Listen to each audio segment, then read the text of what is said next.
Selamat datang dan selamat menikmati. Gerbang timur dalam dipenuhi oleh para penduduk yang berebutan untuk masuk. Han dan yang lainnya hampir saja tidak bisa lewat dari sana. Saat mendekati gerbang luar, Han memerintahkan Jenna untuk naik ke tembok dan memantau keadaan di luar. Aaron untuk bersiap untuk membuka gerbang. Eolka merapalkan sihir api kelas 2 saat gerbang terbuka. Dan untuk anak baru, Han tidak memerintahkan apa-apa. Saat Aaron membuka gerbangnya, para prajurit yang berjaga terkejut melihat gerbangnya terbuka sendiri dan bergegas akan menutupnya kembali. Jenna yang sudah berada di atas tembok melaporkan kalau para goblin sudah memenuhi gerbang depan. Han mencegah para prajurit untuk mendekat. Para prajurit yang merasa terdorong, tapi tidak melihat apa-apa, mengira kalau ada hantu jahat yang menyerang. Jenna juga sedikit membantu dengan menjatuhkan beberapa prajurit.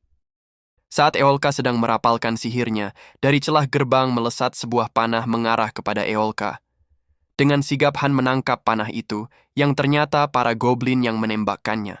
Han melemparkan kembali panah itu ke celah gerbang. Dengan sengit para prajurit berusaha menutup gerbang, tapi selalu digagalkan. Tiba-tiba turun hujan deras.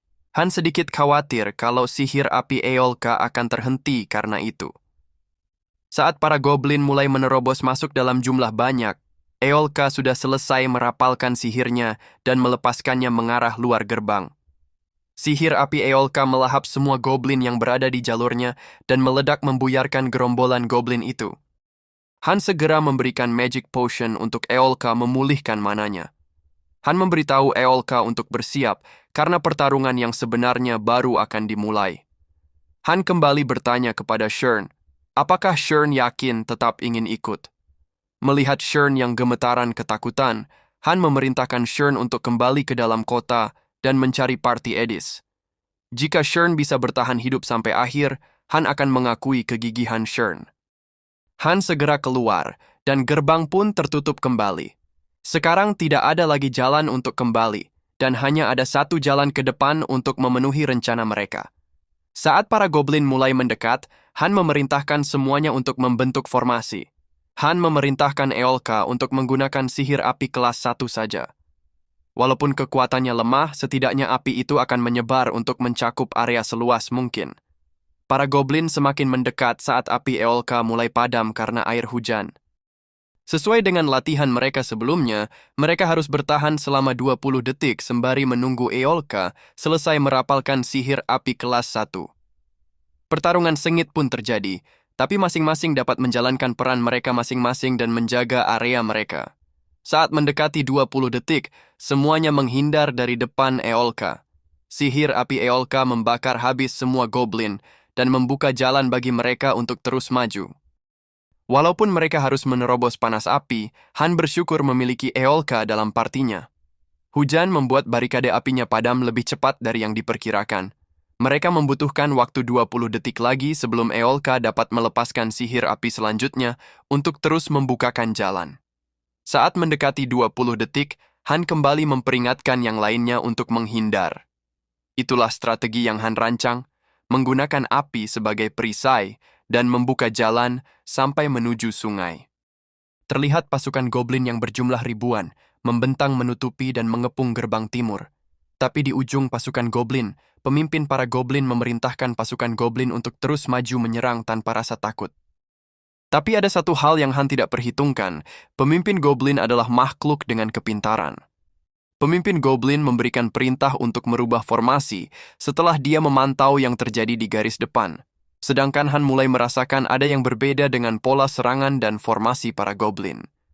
Sejenak Han mulai memperhatikan apa yang membuat itu terjadi, dan menemukan ternyata pemimpin goblinlah yang membuat keadaannya semakin rumit. Melihat itu Han berpikir, pemimpin goblin tahu kalau ada jeda dalam serangan sihir, jadi mereka menyerang gila-gilaan. Kita tidak akan bisa maju jika terus begini, karena rencana kita sudah terbaca.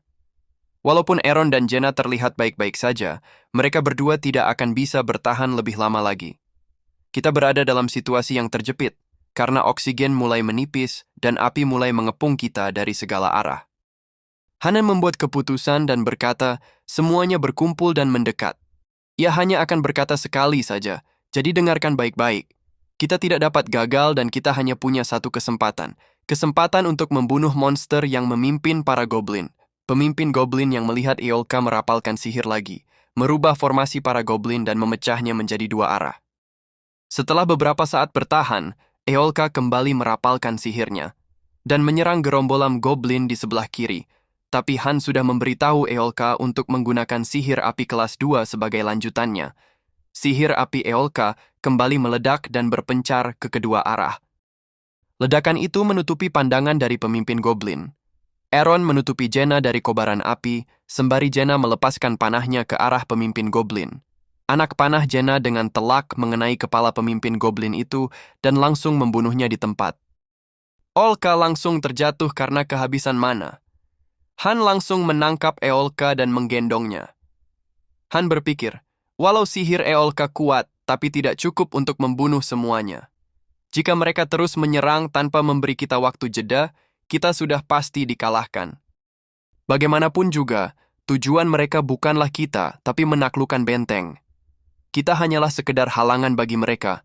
Apakah mereka akan kembali pada tujuan utama mereka, atau mereka akan melenyapkan kita? Pemimpin mereka sudah mati, jadi apa yang akan mereka lakukan sekarang?